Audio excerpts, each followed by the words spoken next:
you heard the magic words workers' control and economic democracy, and that's kind of where I'm coming from. My background is for my whole working life, pretty much I've worked in the printing industry, and for most of the years that I worked in it, the firms that I worked in were worker-owned or worker-directed enterprises and very successful. So in fact, you know, the firm that I worked for 35 years is one of the last high-end, large-format printing presses in central London. The industry's gone. So it's quite an interesting perspective on deindustrialisation. I think to give you, it might be worth me just recapping a little bit, as shortly as I can, the sort of the background to worker-directed enterprises, what we call worker cooperatives in this country, because it's perhaps an aspect of the workers' movement that's maybe been sidelined a little bit, or people don't know about so much, but it does exist. You know, deindustrialisation and reindustrialisation has been occurring in this country for as long since the Industrial Revolution. So the very first worker-directed cooperative in the UK was in Fenwick in Ayrshire, founded in 1761 by handling weavers resisting pressure on wages, industrialisation that was moving their jobs, etc., etc. So it was to defend wages, defend standards of production, and provide mutual support. So they actually combined, and then they later produced credit union, what we now call a credit union, and a food cooperative, and that model spread throughout Ayrshire. People sometimes talk about the cooperative movement of the Rochdale pioneers in 1844, steps of the Industrial Revolution, disruption, you know, periods of boom and crash in the cotton industry, the rise of Chartism, which was, you know, the political demand of the working class to have political representation, did not achieve its aims. Rochdale in 1844 in the weaving industry was a big step forward because a model was created for working class ownership and control of enterprise, not just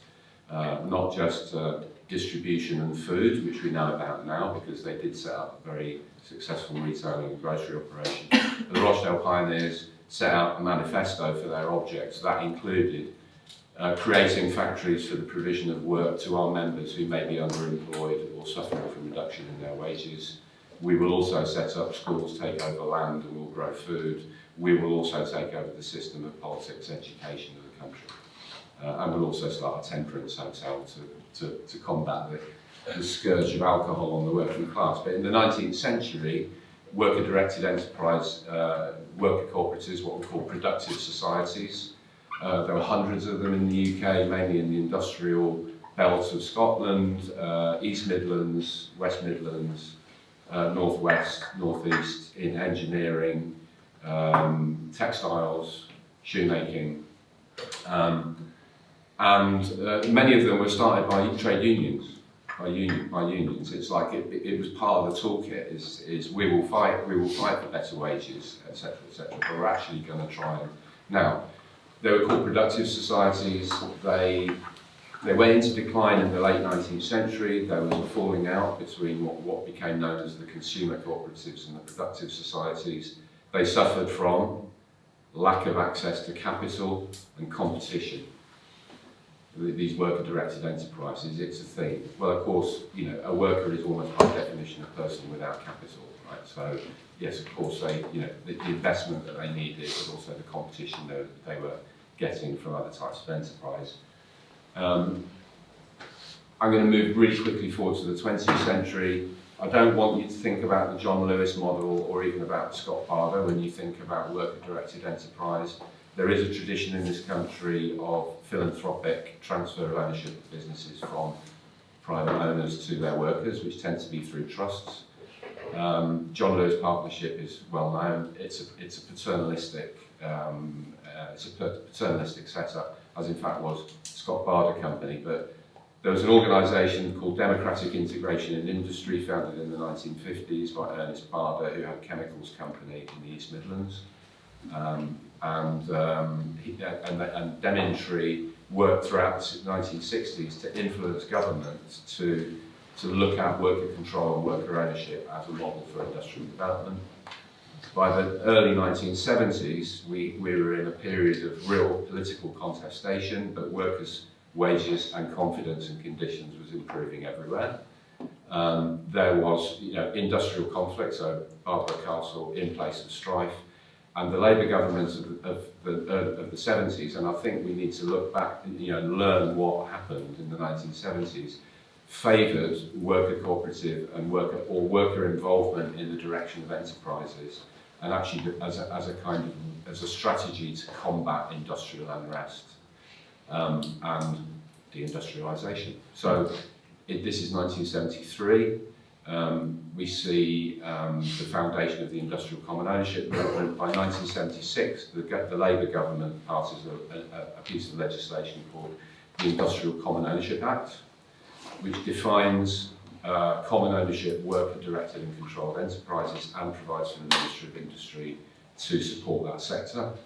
But at the same time, the government also moves in to support financially and intervene in 3 substantial private businesses: Scottish Daily News, Kirby Manufacturing, up here, up the road, and Triumph Motorcycles. So these are all businesses which, for different reasons, are in trouble. Triumph Motorcycles from competition from Japanese motorcycle manufacturers.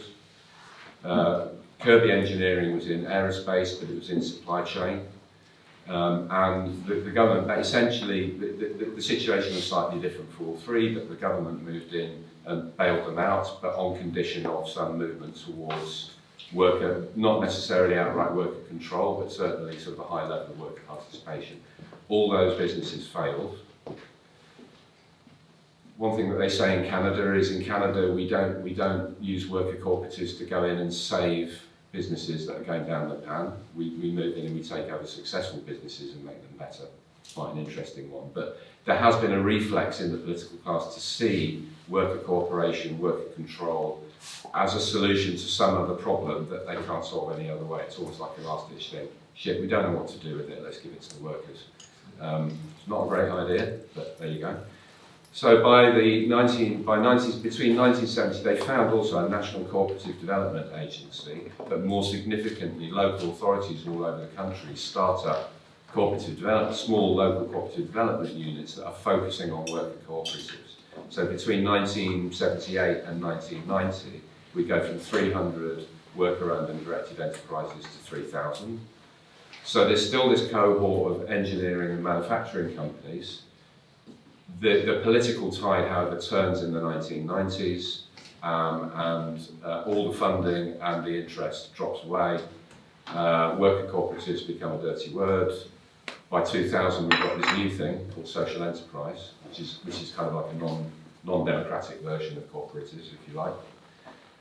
So I work now for the Worker Cooperative Federation in the UK. It's actually a new federation. We have 100 members, firms in membership, across the piece, but I have to say, not in substantial manufacturing industries, although we do have some advanced engineering companies, we do have some quite interesting outfits. So, what can a Labour government learn? Well, it can learn from what happened in the 1970s that went right and went wrong, and it's worth doing, but the 1976 Industrial Common Ownership Act is still on the statute book as a definitional stub.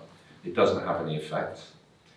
But if government could recognise worker cooperative enterprise and update that legislation, that could enable a new look at how that could then have effect. Now,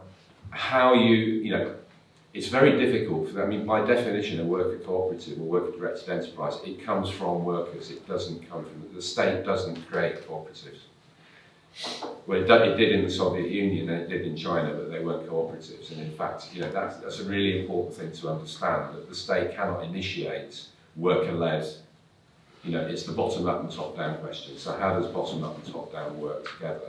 Now, there is stuff to learn, and there are things that government can do, and we can look at, in different political contexts and places with a different political and industrial history, worker cooperatives have become very powerful sectors in the economy, including in advanced sectors.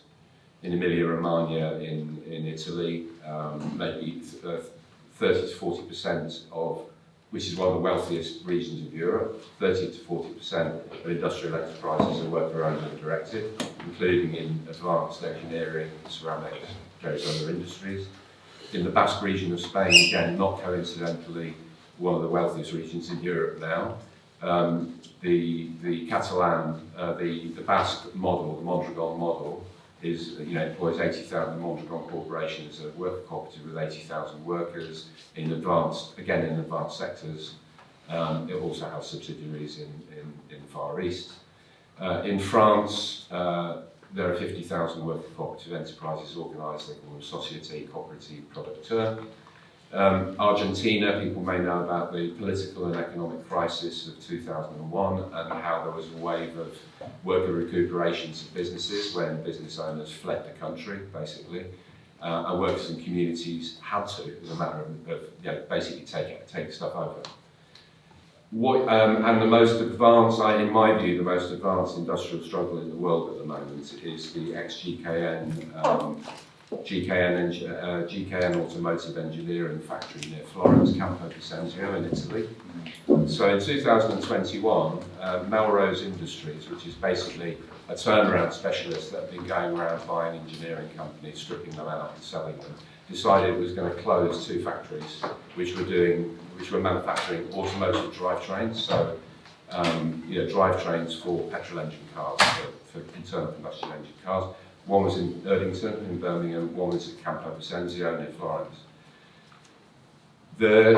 What happened in the UK was that there was a very strong union response. They tried to open negotiations with the parent company to create a plan, much as we've heard earlier. They had a plan, they had some ideas, they went to management. Management said, no, we're not interested, go away. In the UK, we have this kind of tradition going back. There's Lucas Aerospace, which is another example, another authentic indigenous British example of worker-led re-industrial strategy. So Lucas Aerospace, a major military industrial supplier to the aerospace industry. Lucas Aerospace decides to close its factory. Workers, led by shop stewards, form a combine, and they develop a worker-led plan and a worker-informed plan using tacit knowledge about how to turn that factory to socially useful production, and they came up with 150 product lines. Government was kind of making supportive noises, go on. They eventually presented it to Lucas Industries management, who just said, no, closed, end of. But in Italy, because they've been doing political organising in the factory for 10 years across grades and whatever, when quite out of the blue in July 21, Melrose said, we're closing this factory, the workers said, no, you're not, and they went into what's called a permanent assembly. Now in Italy, if in this situation, if the workers are having an assembly inside the factory, they can't be thrown out. So essentially they occupied the factory, and they've been in permanent assembly for the last 4 years, more than 4 years now. They have developed a reindustrialisation plan that explicitly, a campaign and a plan, it's been going on for 4 years to reindustrialise that factory. And what they're doing is they're refusing to recognise the right of the legal owners to close the factory. They're just saying, you're not going to do it, we're going to contest that. And what you often find actually in situations where workers initiated stuff comes forward like this, is when it goes far enough, you get to a point where the state has to make its mind up whether it's either going to defend the owner's right to own and the management's right to manage, or whether it's going to cave in and let the workers have it. And that's what happened in Argentina. Essentially, the legal framework, they had to pass laws to basically disappropriate owners who left and give it to the workers, because there was political pressure from below and they had to do that. That's what's going on in Italy now. But in Italy, in GKN, they've built an industrial plan, an initial industrial plan, but they've explicitly aligned themselves with the climate movement, and they're saying we have to, it's not workers' control and defending jobs isn't enough, we have to be with the future. So they're making explicit alignments with the climate movement, but also with the other social justice movements. They consider themselves accountable to what they call the territory, which is the working class in the Tuscany region, what we would call the community probably.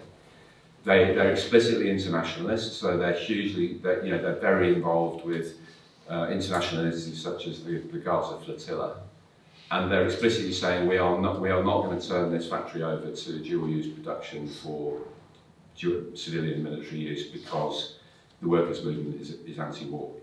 So I think there are some very interesting examples, but what can government do here? It's not, we don't live in Italy, we don't live in France, we don't live in Spain. We live here, and we have our situation and our traditions, which we should recognise and check back on. But I think that there are things we can look at and see, and I think this understanding that workers organising before the redundancy notices get coming, and anticipating stuff and getting ready and having a plan, and organising to assume control is where it's. Is one element. The government could have something like a Marcora law. So in Italy, worker cooperatives get a 3% reduction in their corporation tax rate, but they have to put 3% of their profits into a cooperative development fund. So there are significant funds that they have an investment bank. In France, workers have a right to bid for any company that's being sold or closed. So they can put together, they get 13 weeks to put together a plan, and they can take a try, and it actually works very well. But that involves rapid response from generally unions, finance, cooperative advisors, and the Stock Federation itself. So we could have a version of that. The tax breaks that are given to non-democratic employee-owned businesses in the UK, tax breaks for exiting owners, businesses going into a trust, the workers work for another 7 years to pay the owner off. The owner wants to retire, they want another 7 years profit, you keep doing it. Eventually it ends up in worker ownership, but generally non-democratic. The government could extend the breaks and the consideration to democratic worker cooperatives as well as trust-owned businesses. That's another possible measure. And finally, when we were talking this morning about anti-gentrification in the arts, and some recent announcements that we've heard from the government about the Pride in Place, 5 billion investment in community option or community organised option to take control of how high streets look and feel,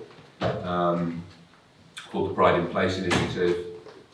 Why don't we have a Pride in Production initiative where you have a £5 billion rolling loan fund to enable and capitalise worker ownership and worker control, either startups or assuming control of existing businesses that are trouble. So I guess my contribution here is to say there are women attracted by our restoration, saying our traditions are our future, is that it's really useful to look back on our own indigenous traditions, but also to look at how worker control and common ownership have worked in other parts of the world, what applies, what doesn't, and be brave and do it. It's not the government can't create mutual solutions or cooperative solutions, but it can give signals and it can create some space to allow us to organise that we can move into. But eventually we will come up against the question of who owns it, very often, whether it's land, whether it's productive facilities, etc. So I hope that was of interest. Thank you for having me.